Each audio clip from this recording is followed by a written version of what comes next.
What is that core thought that we need to uproot so that we can have life free from anger? What is that one thought? It is forgiveness.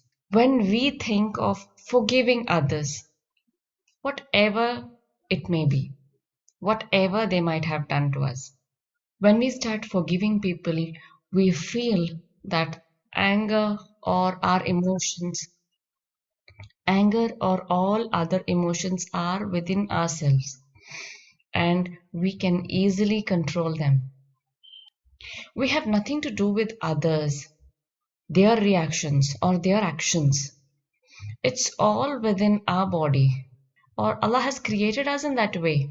And that's why Allah says in the Quran also, those who are forgiving people will be loved the most by Allah subhanahu wa ta'ala. Especially those when they are getting angry. We have to even understand that when we are really angry and we forgive people, we just leave off that particular place, then come out of it, having a thought of forgiveness, life becomes amazing. So, three steps what you need to have for an amazing life: recognize your anger, forgive people, and leave the place.